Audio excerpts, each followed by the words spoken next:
Tuesday, 3:27 p.m. I was staring at my own name etched on a heart monitor screen. My chest had just been pried open 8 days ago. Triple bypass. $297,000 for $182, not including meds. My ribs were still screaming. My lungs fought for every breath like they owed someone rent. And the nurse had just wheeled in my discharge papers when Linda walked into the room with a fake smile and the scent of some guy's cologne clinging to her like guilt. She kissed me on the forehead. Mechanical, like someone clocking in for a shift they hate. Her phone buzzed in her purse. She didn't flinch. That wasn't normal. Linda always flinched when she was hiding something. I watched her go still, her hand tightening just slightly around the strap of her bag, then loosening like nothing had happened. But I saw it, and I remembered it. Everything in me screamed to reach for the phone, to demand an answer, but I didn't. Not yet. I was still too weak to stand, let alone walk out the door and face what I already knew deep down. See, a week before the surgery, I had collapsed on the front lawn. Chest pain like a sledgehammer. Neighbors ran over. Paramedics. Sirens. And Linda? She didn't ride in the ambulance. She told me later she didn't want to see me like that. I thought it was shock. I thought maybe she was overwhelmed. She cried when she visited me the next morning. Big tears. Snot and everything. I thought, God, she really loves me. Now, sitting in that hospital bed, I realized something about those tears. They weren't for me. They were for herself. For the way her affair was being inconvenienced by my near death. Because when I asked her, right there, as she flipped through my discharge papers like a bored receptionist, "Who's Chris?" She didn't blink. She smirked, and then she laughed. Quiet at first, like it was all some private joke she wasn't sure I'd get. Then louder, louder, until it echoed off the sterile walls. "You finally saw a text, huh?" she said, looking me in the eye with this sick amusement, like my pain was entertainment. I was wondering how long it'd take, you old dumbass. My blood pressure monitor spiked. Nurses rushed in. She stepped back like a queen moving away from the chaos she created. And she said the line I'll never forget. Ever. "You wouldn't be in here if you weren't such a pathetic, clingy puppy. Maybe Chris can fix your heart better than these doctors ever could." I didn't react. Not because I didn't want to, but because I couldn't. My body wouldn't let me. That moment burned into my bones while I laid there, silent, motionless, like a corpse she was already preparing to walk away from. Later, I'd learn more. So much more. I'd learn that Chris wasn't just some sleazebag coworker. He was a married contractor, my cardiologist's cousin, of all people, who met Linda in the waiting room while I was inside the cath lab, bleeding internally. They'd joke about me, about how needy I was, about how I cried when I thought the surgery might kill me. I'd learn about the hotel receipts, the fake weekend work conference in Phoenix, the burner phone. But in that moment, all I knew was this. Linda had waited until I was at my weakest, at death's door, to show me exactly who she was. And I swore to myself, right there, on that vinyl hospital mattress, that she would regret it. I wouldn't scream. I wouldn't beg. I wouldn't fight her in public. I would rise. And I would burn everything she built with that loser to the ground. The first thing I did when I got home, still stitched up, still wearing that ridiculous medical binder across my chest, was change the Wi-Fi password. Linda came home late that night. Real late. Hair damp like she'd just showered. But not our shower. Our water pressure is garbage, and I know the sin of our body wash. This was something floral. Something new. Something not meant for my house on my wife.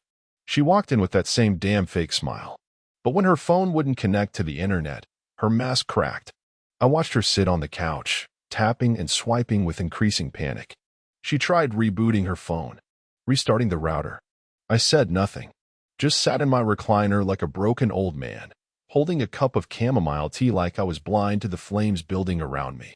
"Wi-Fi acting up?" I asked, my voice barely above a whisper. She didn't look at me when she said, "Yeah." "Did you change something?" "Nope. But if you need internet, you could ask Chris. I'm sure he's got plenty of bandwidth, considering how much of you he's been downloading lately." She froze. Mid-scroll. Mid-lie. Then she did what cowards do when they're cornered. She doubled down. "Oh, grow up, Randy. You almost died. Do you have any idea how stressful that was for me? I was lonely. I needed someone to talk to. That's all it was. That's all it was. 4 months of hotel receipts. 2 prepaid Visa cards she thought I wouldn't trace. 3 pairs of underwear I found in her car's glove box, none of them hers. All it was. I didn't answer. Just stood up, slowly, every breath hurting. I walked over to the fireplace and placed a small envelope on the mantel. She looked at it like it was a bomb. "What's that?" she asked, voice cracking. "A copy of the bill. For my heart surgery." She blinked, confused. $297,482. I paid it. Every cent. Insurance covered Jack because we were on your crappy employer plan, remember? The one you insisted on because you didn't trust private insurance companies. She didn't move. I sent a copy to collections. In your name. Since, you know. Chris fixed my heart. That made her flinch. I wasn't bluffing. I had rerouted every bill in her name during my recovery. Every credit card. Every utility. Even the Amazon account she used for her stupid face creams. I let the balances grow fat and ugly. Then I sold my stock options, silent, quick, and paid the hospital directly. Left her as the emergency contact. Legally liable. I'd done it all between morphine doses and physical therapy sessions. With precision. With rage. "You can't do that," she said, stepping closer. "I already did." Her face changed. Panic. Real, primal panic. Not because of the money, she didn't care about that. But because she knew this was just the beginning. She saw it in my eyes. I wasn't broken. I was calculating. "You have no idea what you've started," she whispered. I stepped closer. Our faces inches apart. "No, Linda, you have no idea what you've started." And then I walked away. Into the bedroom. Closed the door. Let her stew in it. Let her fear what came next. She thought she stabbed a dying man. But I wasn't dying anymore. I was waking up. The next morning, I woke up before sunrise. I hadn't slept, not really. The pain meds barely dulled the fire in my chest, and none of it compared to the war zone inside my head. My heart didn't feel patched or repaired. It felt like someone had installed explosives behind the stitches. Linda was still in the guest room. I knew she wouldn't come near me after last night. Cowards don't like facing consequences. She'd always been the queen of silent treatments, weaponizing avoidance like some kind of power move. But today, the silence belonged to me. I shuffled down the hallway and booted up my laptop. One-handed, slowly, since I still couldn't lift much without the scar tissue screaming. My calendar was packed with recovery appointments, follow-ups, and dietary coaching, but I canceled every single one of them. Not because I didn't care about healing, but because I had a new full-time job now. Destruction. You see, I had a lot of time on my hands, stuck in bed for weeks. And while she was out playing nurse to her contractor boyfriend, I had started a list. A real, itemized list. I named it the debt collection plan. Step 1 was already done. Reroute all bills in her name and ensure collection agencies knew exactly where to find her. That was my welcome gift. Step 2 was more intimate. It involved a storage unit in her name that I discovered when she left the lease agreement in the glove box one day. Sloppy. She used it to stash gifts, things I never saw at home. Fancy shoes. Expensive men's cologne. A gold chain. Perfume. There was even a framed picture of her and Chris holding hands at a beach I had never been to, dated 3 days after my surgery. She smiled in that photo like her life had finally opened up. Like I had died. I drove to the unit that morning. Risky, considering my condition. But pain means nothing when the rage is stronger. I paid the unit fees in full and requested a lock change. With her name still on the lease, that was legal. Everything inside became mine. The most painful find? A handwritten letter from her to Chris. Folded like something out of high school, covered in lipstick prints. "When he's finally gone, I want to be yours completely. Let's buy a place down south. You'll build it. I'll decorate it. No more hospitals. No more guilt." I read that line 10 times. No more guilt. Like my existence was a burden she had to survive. Like every minute I spent coughing up blood or gasping for air was just getting in the way of her beach house fantasy. By noon, I had boxed up every item and labeled them stolen from a dying husband. I drove straight to Chris's work site. He was a foreman on some suburban development gig, pulled up in the middle of their crew's lunch break, and dumped the boxes at the edge of the property. I didn't say a word. Didn't need to. The labels said it all. And Chris? He stood there, pale as drywall dust, his hammer dangling from his belt like a joke. He didn't approach. Didn't say my name. Just watched me drive away with that same slack-jawed expression people wear when a ghost walks through them. When I got home, Linda was sitting in the living room with a coffee in her hand and bags under her eyes like she hadn't slept either. "You were out early," she muttered. "Yeah," I replied, walking right past her. "Just returning something that didn't belong to you." She didn't ask. She didn't want to know. Because deep down, she did know. She was just hoping I hadn't found it all. But I had. And tomorrow? Tomorrow was when I'd finally open her emails. Let's just say this betrayal was deeper than a cheap affair. And Linda's lies? They were just getting started. I didn't open her emails out of curiosity. Curiosity is gentle. Curiosity hopes to be wrong. What I felt that morning was surgical, like the X-Acto knife I used to open the stitched envelope of our marriage. One slice at a time. Linda's laptop was never password protected. She thought I was too old school to bother checking. That's what she used to say, smiling while handing me my reading glasses like I was some relic of a man who paid bills and drank decaf. The truth? I just respected her privacy. Until now. I sat down at the kitchen table with her MacBook, the same one I bought her for our 10th anniversary, engraved, back when I thought loyalty was still something we shared. I logged in and opened her email. First search, Chris. My fingers hovered. Then I hit enter. It wasn't just the affair. It was the planning. 6 months of correspondence. Not sexts or cheesy love notes. This was logistics. Cold. Tactical. They talked like business partners in a hostile takeover. He's scheduled for surgery the week of the 12th. I'll keep him drugged and distant. He's got a Roth IRA. I checked his drawer. He never locks anything. It's under tax docs. Once the transfer's set up, we go full ghost mode. I'll spin the grieving widow story. You said your brother's in real estate, right? Start looking for something quiet down south. My hands began to shake. Not from the heart. From pure, unfiltered disgust. This wasn't an affair. This was premeditated abandonment. She was going to let me die on that table and walk out with my retirement. My entire **ing life, **. They called it the exit plan. And there it was. An actual folder. Exit plan, final in her Google Drive. Shared only with Chris. It had a spreadsheet. My account balances. Down to the dollar. Every policy I had. What she thought she could claim. The worst part? She had already drafted my obituary. Randall W.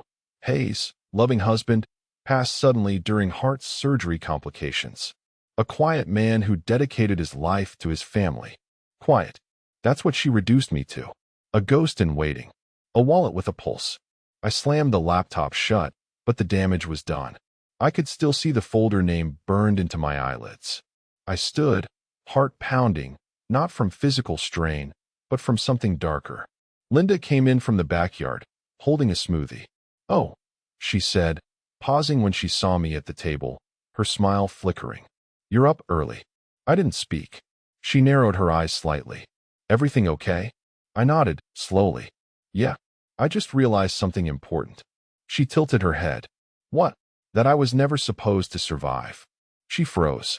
Just for a second. That's how I knew I was right. I walked past her. Didn't touch her. Didn't scream. Didn't throw the laptop or demand she explain. I was past that. Her lies were cheap. Her eyes too practiced. She'd spin a story and twist it until I forgot my own name. No, I didn't need her words anymore. I had her plans. And now, I was going to tear them apart. One document. At a time. I would erase everything she had prepared for her new life. And when I was done, she'd be stuck right here, with nothing but ashes, a wrecked credit score, and a story no one would believe. Because I wasn't the dying man anymore. I was the ghost that refused to disappear. I spent the next 48 hours turning every digital screw in our life until it screamed. I started with the bank accounts. We had 3 joint ones, 2 for daily expenses, and 1 savings we were building for retirement. Except she hadn't deposited a dime in the last 9 months. She'd only withdrawn. Quietly. Inconsistent amounts that didn't trigger alerts but added up over time. I didn't just close the accounts.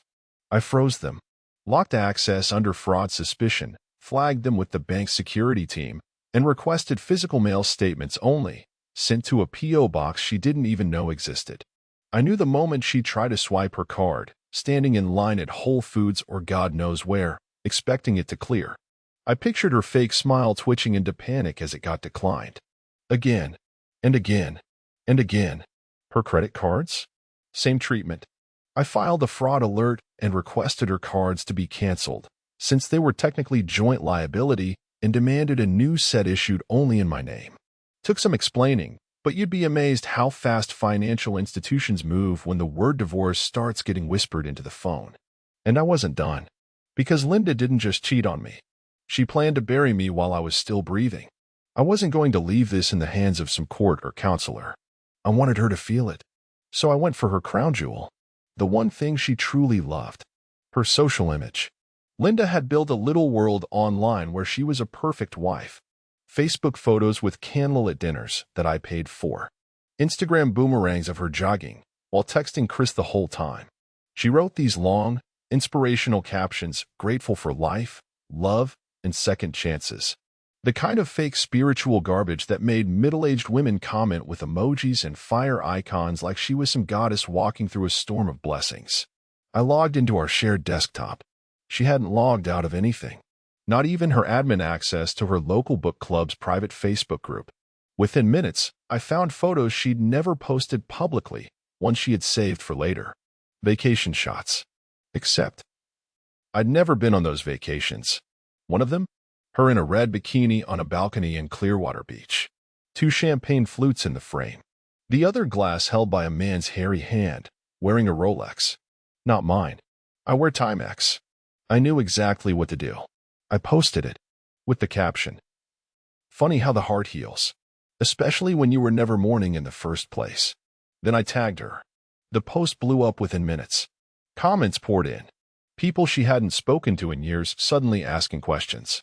Wait, weren't you in the hospital with Randy that weekend? Isn't this Chris's watch? Why's this timestamp the day of Randy's surgery? Her phone rang from the guest room. Twice. Then 3 times. Then silence. When she finally emerged, she looked like someone had dumped acid on her reputation. Pale. Eyes red. Holding her phone like it was burning her hand. What the hell did you do? I sipped my tea. You're going viral, babe. You think this is funny? No. I think it's honest. And I'm just getting started. She stood there, lip trembling, nostrils flaring. But there was fear behind her rage. Not because I'd embarrassed her. No. Linda could survive humiliation. She was afraid because for the first time ever, I was moving without telling her my next step. That's what really terrified her. She wasn't in control anymore. And deep down, she knew. She was only beginning to see the shape of the reckoning I had planned. Linda tried to spin it. Of course she did. By noon, she had taken the Facebook post down. She posted a vague apology about how people shouldn't judge what they don't understand, followed by some crap about healing, forgiveness, and the complexities of marriage. Classic deflection, make herself the victim before anyone else could label her a predator. But it was too late. The screenshot had already spread like wildfire. One of our old neighbors reposted it on their timeline. A cousin of mine commented, WTF, with the angry red emoji. Her own mother messaged me asking what the hell was going on. She didn't even know we were having problems. Linda had kept everyone in the dark. Until now. And now? Everyone had their porch lights on. I wasn't done. That afternoon, I walked into our garage, pulled down the dusty bin labeled documents, tax stuff, and sat down at my workbench. Linda had always said, just throw everything in there. I'll sort it later. She never did, which worked out beautifully for me. Buried between old receipts and yellowing insurance policies, I found something that made my stomach clench, an unopened envelope from a fertility clinic in Charlotte. Dated February. We hadn't been trying for kids in over 8 years. And when we did try, it was me who got tested. Twice. I was borderline, but hopeful. Linda? She said she wasn't ready to go through the process. But apparently she changed her mind. Without me. I sliced the envelope open. Inside was a receipt. 3 sessions. 2 ultrasounds. 1 sample. Under patient information, Linda M. Hayes. Under partner, Christopher D. Marks. I stood there holding that paper like it was a severed artery. Time froze. The tools in my garage felt distant. The air felt thick. My legs wobbled under me. This wasn't an affair anymore. This was a plan to replace me. Entirely. Not just romantically. Biologically. They weren't just screwing around behind my back. They were planning a life that didn't include me down to the damn DNA. She was building a family with him. While I was coughing up blood in a hospital bed, she was letting another man impregnate her. I didn't even know I was crying until I felt the drops hit the form. That night, I didn't sleep. I sat in the living room in total darkness, holding that paper like a flag at a funeral. I didn't know if she was pregnant. I didn't know if it had worked. But the mere fact that she tried was enough. She came home around 9, looking like she'd been crying too. Her eyes were red. Mascara smeared. No apology, though. Just silence. We passed each other in the hallway like strangers. Then she paused and said, "You don't know everything, Randy." I didn't even look at her. "I know enough." She stepped closer. "Chris and it wasn't about you." I turned to her slowly. "Then why did you try to erase me?" Her mouth opened. Closed. Nothing came out. Good.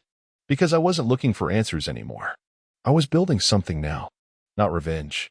Justice. By the time she went to bed, I had already scanned the clinic receipt and emailed it to 3 lawyers. One of them replied within 20 minutes, "This could qualify as reproductive fraud. Let's talk." And that's when I knew. The tide was turning. She thought she was clever. She thought she could laugh at me, steal my life, build a new one on my grave. But she forgot something crucial.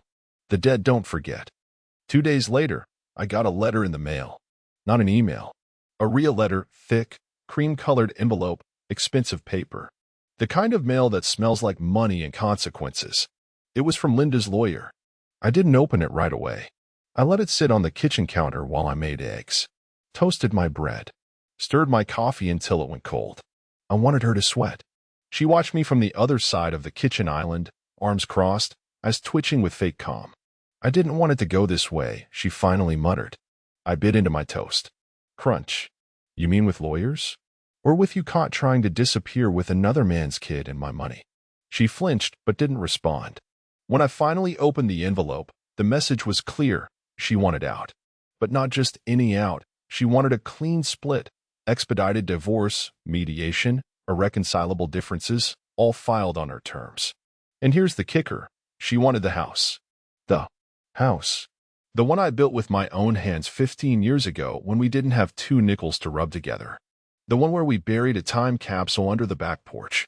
The one where I held her the night her dad died. The place she laughed in while whispering promises to another man through a burner phone she kept under the bathroom sink. I laughed. I laughed so hard I had to grip the countertop to stay standing. "Are you out of your goddamn mind?" I asked, waving the letter like it was a grocery list. She snapped. "You're making this toxic, Randy. I'm trying to handle this like adults." Adults? I slammed the paper down. Adults don't lie to their husband while he's on a surgical table. Adults don't plot IVF behind their spouse's back with a guy who swings a hammer for a living. "You're angry," she said calmly, trying to regain her footing. "And I get it. But this isn't healthy for either of us." I stepped closer. Not threatening. Just decisive. "You tried to have a child with him. You tried to take everything. You want healthy? Go hug your attorney." And then, for the first time since this all began, Linda snapped. "You were never enough, Randy. Not for years. You think a few anniversaries and fixing the garbage disposal makes you a husband? You were boring. Predictable. You let life rot. That was it. That was the truth. That was the monster behind the mask." I didn't say a word. Just nodded. Then I went to the bedroom, grabbed a thumb drive, and plugged it into the TV. She looked up from her wine glass when the screen lit up. Security footage, July 14th, living room. Her face drained. She watched herself on screen, half naked, laughing, tangled in some stranger's arms on our couch. My recovery bed was still in the corner of the frame, neatly made, untouched. She didn't even try to deny it. She just whispered, "Where did you get that?" "Installed the cams when I got back from the hospital," I said. Didn't trust my memory. Wanted to keep an eye on the house. "That's illegal," she said, her voice breaking. "Nope. My house. My cameras. My name on every utility. Want me to send a copy to your lawyer? Or maybe your boss? You know your HR rep's on my LinkedIn, right? Her wine glass slipped out of her hand and shattered across the floor. She didn't move. I didn't either. We just stood there, her, broken and speechless, me, calm and watching the full weight of reality crush the fantasy she'd built. You think I'm going to let you take my house? I said quietly. No. You're going to crawl out of here. Empty-handed. Alone. And if you even think of trying to touch a cent of what's mine. I leaned closer. I'll burn every bridge you've ever built. Then I turned off the TV, walked out of the room, and left her standing in the glass and her own damn lies. Tomorrow, I expose Chris. I take him apart next. Chris thought he was untouchable. He strutted around that construction site like some backwoods Casanova with a hammer and a half-smile. The kind of guy who calls women darlin' and thinks flirting is a personality. He had no idea I'd been watching him for weeks. No idea that I had already made my first quiet move. It started with a phone call. To his wife. Yeah, wife. The man planning to start a new life with Linda had his own nuclear family tucked away on the north side of town, 2 kids, a dog, and a woman who still wore her wedding ring like it meant something. I found her on Facebook. She had no clue. Zero. Still posting #grateful under photos of family dinners and school fundraisers. Still living in the fairy tale Linda was helping to torch. So I called her. Hi, is this Jessica Marks? Yes. My name's Randy Hayes. I believe our spouses are having an affair. Silence. Not disbelief. Just stunned air. Then, what did you say? I laid it all out. Quietly. Calmly. No theatrics. I gave her the name of the hotel. Dates. I sent her the photo of Linda and Chris on the beach. I offered the fertility clinic invoice, though I warned her it would hurt. She didn't cry. Didn't scream. She just said, send me everything. That was Monday. By Thursday, Chris's life began to unravel. The first domino? Jessica kicked him out. The second? His supervisor at the construction site, who, it turns out, was her cousin, got an anonymous email with video footage of Chris trespassing on my property. Yeah, I had more than one camera. I even had one in the backyard, where he once had the gall to meet Linda after dark, right outside my bedroom window. The third domino came crashing down harder than the rest. A subpoena. See, Linda listed Chris as her emotional support person during her clinic visits. His name was all over those files. And thanks to North Carolina's alienation of affection laws, I had enough to take them both to court. Not for pennies. For 6 figures. Real damages. Emotional distress. Marital interference. When Chris showed up at my house, my house on Friday night, pounding on the door like a man on fire, I didn't even blink. I opened it. Let him see me. Let him see that I wasn't some weak old man shuffling around in pain. I was standing tall. Stronger. Scars sharper across my chest, sure, but my eyes were clear. You want to yell? I said. Do it on the sidewalk. Cameras are live. His jaw twitched. You think this is funny? No, Chris. I think this is justice. You ruined my life. I stepped closer. You tried to build yours on my grave. You helped a married woman conspire to erase me. You stole my wife and tried to steal my legacy. And now? I'm taking everything back. He didn't have a response. Just rage. Pure, directionless rage. Walk away, I said, lowering my voice. Before you make the mistake of putting your hands on someone who has nothing left to lose. He did. He backed away, got in his truck, and peeled off into the night. But I wasn't done. Not even close. Because the lawsuit? That was just the beginning.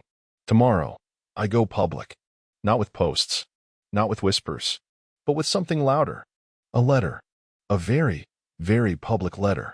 Signed. Randall Hayes. I spent the entire weekend writing it. No ranting. No venom. No name-calling. Just facts laid out cold and brutal like autopsy notes on a marriage that had been butchered with precision. It wasn't for Linda. It wasn't even for Chris.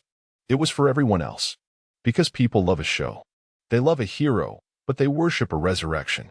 And I wasn't just coming back. I was dragging the truth out by its filthy, cheating hair for the whole world to see. I called it the open heart letter. It was 5 pages. I printed 50 copies. I didn't post it online. That would have been too easy to expect it. No, I went to the places that mattered. Linda's yoga studio, her office break room, Chris's construction site trailer, his church bulletin board, and the cafe where Linda used to meet her book club every Thursday, even though her Kindle hadn't been charged in over a year. By Sunday afternoon, my letter was everywhere they had ever lied. And it started like this. I had a heart attack on my front lawn. My wife was in the bedroom texting her lover while the neighbors saved my life. I spent 3 days in the ICU. She spent those same days in a hotel with a man named Chris, drinking wine and planning their new life together. This letter is not for sympathy. It's a warning. If you know these people, ask them who they really are. It only got sharper from there. I named no one directly, only initials. But anyone in our community could connect the dots. I listed dates, described key moments, gave locations. I laid out Linda's plan to have a child with another man while still married to me. I didn't embellish. Didn't need to. The truth was already insane enough. By Monday, I got the first call. A coworker of hers. I'm not trying to get in the middle of anything, man, he said, voice low. But that letter, it's the realest thing I've ever read. Everyone in the office has seen it. Even the partners. Then came the second call. Her mother. I don't know what to say, Randy, she whispered. If this is all true. It is. Silence. I don't recognize her anymore, she said. Not since your surgery. Neither do I. Then, her boss. Linda is on leave until further notice. There are allegations of misconduct. Misuse of company accounts. Her access has been restricted. Apparently, someone reviewed the receipts I mentioned in the letter. Someone looked deeper. Found out Linda had used the company card for travel wellness charges during the exact dates of her affair. Flights, spa treatments, an Airbnb in Asheville. They're calling it embezzlement. And suddenly, she wasn't just dealing with heartbreak. She was looking down the barrel of corporate legal. By Wednesday, she showed up at the house. No warning. No smile. She looked undone. Like the makeup wasn't covering anything anymore. Hair tangled. Eyes wild. She didn't knock. She didn't even yell. She just opened the door and stood there like the wind had dropped her on the porch. What do you want? I asked from the hallway. I need to talk, she rasped. Please. I didn't move. You've ruined everything. I stepped forward, slowly. No, Linda. I just uncovered what you already ruined. Tears welled in her eyes. Do you hate me? I stared at her. This woman I used to think would bury me someday. The woman who once kissed my forehead before work and whispered forever. No, I said. And it was the truth. I pity you. Then I closed the door in her face. Because she didn't deserve hate. Hate would mean she still had a place in my heart. And Linda Hayes was a stranger now. But the final blow? That was coming next. And it was going to be public, permanent, and unforgettable. The morning of the gala, I polished my shoes for the first time in over a year. Not because I cared about appearances anymore, but because I knew they would. Because this was Linda's stage. Her favorite annual event. The Hospital Foundation fundraiser, where she played the perfect wife to the grateful survivor. The smiling caregiver. The woman who stood by her man through the darkest hours. The same hours she spent naked in another man's bed. Last year, they called me a miracle. This year, I was going to be the reckoning. I arrived alone. The valet opened my door like nothing was wrong. The same photographers were stationed at the entrance, camera flashes popping for local news and donor spotlights. I hadn't RSVP'd. Didn't need to. My name was still on the founding donor list. You drop a 6-figure donation and they'll roll out the carpet even if you show up in flames. I walked in with a quiet kind of purpose. Not to start drama. To end it. Linda was already there. I spotted her across the ballroom in a silver gown that cost more than my first car, laughing too loudly at something a trustee said. She didn't see me yet. But Chris did. Yes, he was there too. Uninvited, but dressed sharp, standing like a stain against the polished marble, pretending he belonged. He was wearing my watch. That hit different. I slipped through the crowd until I reached the open bar. Didn't drink. Just waited. Watched. And when Linda finally turned and saw me, when her eyes widened, her lips parted, and her hand instinctively went to her stomach, I knew. She was pregnant. her worst-kept secret now fully visible beneath silk and pride. She broke toward me like she was drowning. "Randy, what are you doing here?" I tilted my head. "You invited me, remember?" She blinked. "The world invited me," I clarified. "You made sure of that." She glanced around nervously. People were watching, a few already whispering. The press, waiting for any drama to chew on. I stepped in closer and smiled like I was posing for a photo. "You really couldn't help yourself, could you?" "Please, not here," she hissed. "Oh, but this is exactly the place," I said louder now. "Right in front of the board you tried to swindle with charity receipts while screwing your contractor in my house." Her smile froze. "What are you talking about?" she whispered sharply. "You used their money to book your little getaways. You filed the expenses under donor outreach. Remember Asheville? The couple's massage? Hope that was worth your entire career." A murmur passed through the crowd like wind through dry leaves. She turned pale. Chris started moving toward us, but a security guard, reading the room, stepped in his path. I turned slightly so the nearest few people could hear what came next. Linda Hayes used her position on the board to commit fraud. Her lover, Chris Marks, was complicit in manipulating medical appointments during my surgery. And she attempted reproductive deception while married, using shared funds, behind my back. More people turned. Eyes. Phones. I wasn't shouting. I was just telling the truth. One sentence at a time. She reached for my arm. I pulled back. "You were going to replace me. But I lived, Linda. I lived. And now I'm going to make sure everyone knows exactly who you are." I stepped away and held up my phone. "I've sent every document to the press. Every receipt. Every photo. The fertility clinic invoice. The burner phone records. All of it. Oh, and that lawsuit I filed." She blinked, wild-eyed. "The firm added a new count this morning. Attempted financial homicide." That last line made her stumble. I walked away while cameras flashed. I didn't smile. I didn't wave. I didn't look back. Outside, the wind was sharp. And for the first time in months, I could breathe. But the final blow? That wasn't the press. That wasn't even the lawsuit. That came the next morning, when the hospital billing department, under review and under pressure, sent her the final notice. $300,000. Due immediately. And collections? Started Tuesday. She called me 37 times the next day. I didn't pick up once. The voicemail transcripts alone could fill a novel. The tone shifted with each one. Desperation, then rage, then bargaining, then sobbing like a high school breakup. By call 26, she was swearing lawyers would make this all go away. By 34, she was asking me if I still had any heart left at all. And that, right there, was the irony that broke me into laughter. Not the kind that's joyful, no. The kind that feels like coughing up glass. Any heart left? She stood in front of a goddamn judge last week and said I was mentally unstable. She tried to frame my surveillance footage as harassment. She begged for sympathy while carrying another man's child, conceived during my post-surgical rehab. She emptied our joint savings to pay his retainer. But now she wanted my heart.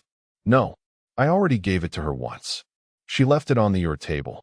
But let me rewind 36 hours. Because before those calls started, before the hospital collections department even got around to notifying her, I'd filed one final motion. Not legal, not financial, personal. See, Chris wasn't just being sued anymore. He was about to become unemployed. Turns out, using company resources, including vehicles, a corporate card, and employee time, for non-contracted personal home visits. Yes, I had logs, photos, GPS pings, violated 3 different terms in his employer agreement. All I had to do was send one neat PDF to his regional manager, bundled with the fertility invoice, a time-stamped video of his truck in my driveway, and a screen-recorded audio message of him telling Linda, "Don't worry, babe. Randy won't last the year."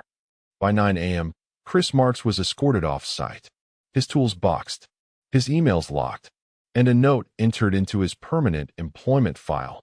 Terminated for cause, liability risk. His wife? She filed for divorce the same afternoon. I didn't have to lift a finger. She sent me a thank you message. No joke, just 2 lines. He had me fooled. "Thank you for showing me the truth. Jessica." Meanwhile, Linda? She got her collections notice by certified mail at 10:24 a.m. I know this because I had the tracking receipt sent to my email. I timed it. I was already in the cafe down the block, sipping black coffee, watching her car coast up the driveway while the mailman handed her the envelope with a signature request. She stood there in bare feet, in a silk robe like it was a Sunday morning. Opened the letter right there. I watched her face fall from bored to confused to horror in a span of 5 seconds. She folded the letter, opened it again like it might change if she stared hard enough. Then she dropped to sit on the front step, hunched over like someone had unplugged her spine. That debt, it was real. $300,000. And thanks to my financial maneuvering, her name was solely responsible. She'd never read the fine print on the post-op insurance downgrade. She never questioned why I insisted on handling the bills myself. She just let me do it. Because I was the boring one. The one she could manipulate with a smile. Now, she was stuck in a house with foreclosure breathing down her neck. A lawsuit looming like a storm cloud. A baby on the way with a man who just lost his job and custody rights in the same week. I should have felt victorious. I should have felt vindicated. But all I felt was nothing. She called again that night. Number 38. I let it ring. Stared at the screen until it went dark. Then, I did something she never expected. I dialed my lawyer. Send the papers, I said. No mediation. No delays. And the settlement? He asked. I smiled. She gets nothing. Because Linda took my heart. And I gave her the bill. But the final piece of this puzzle? That was still coming. Tomorrow, I deliver it myself. I knocked on the door at exactly 9 a.m. She opened it wearing the same robe from the day before, wrinkled, stained with something that might have been wine or tears.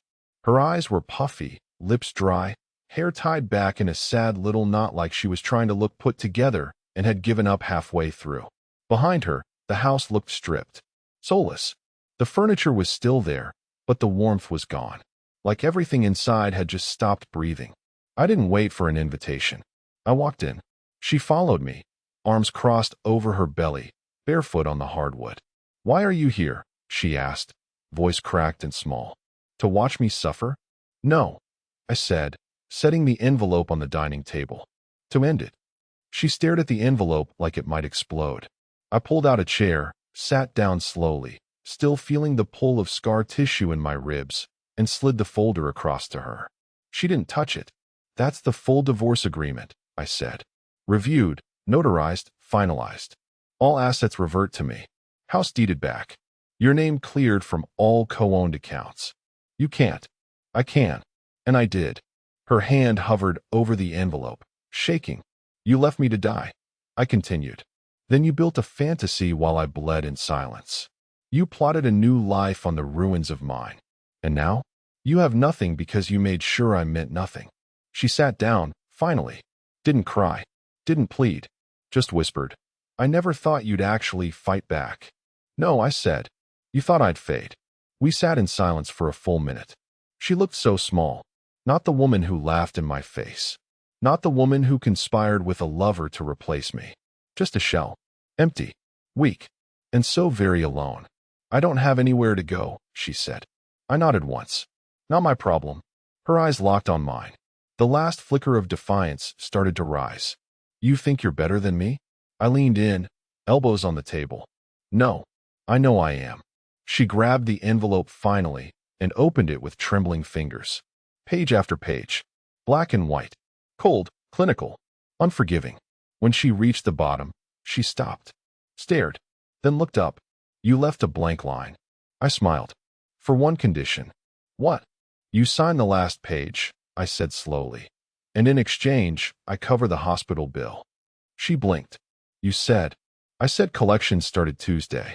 Not that I wouldn't stop them. She looked back down. Read the clause. If you sign, I continued, you leave. No fight. No appeal. No further contact. You disappear. You go wherever you need to go and rebuild. Without me. Without anything that once belonged to me. That includes my name, my money, and whatever's left of my patience. Tears welled in her eyes again. She looked at me like I'd just offered her a rope and a hangman's noose all at once. It's your last favor, I added. The only one you're going to get. She stared at the line for a long, long time. Then picked up the pen, signed, and sealed her own exit. She slid the paper back and stood up. I hate you, she whispered. I stood too. Good. I walked past her, down the hall, past the room where I nearly died while she planned to build a nursery with someone else. When I opened the front door, I paused. Oh, one more thing. She turned. I tossed the watch. The one Chris wore at the gala. The one she bought him on our anniversary. It landed with a sharp clatter on the floor between us. You forgot this. Then I stepped out. The door closed behind me like a book snapping shut. And just like that, it was over. She thought the affair was the betrayal. She thought the lies were the end. But it was the moment she underestimated me. That was her biggest mistake. Because I didn't just survive. I remembered. I rebuilt. And I collected.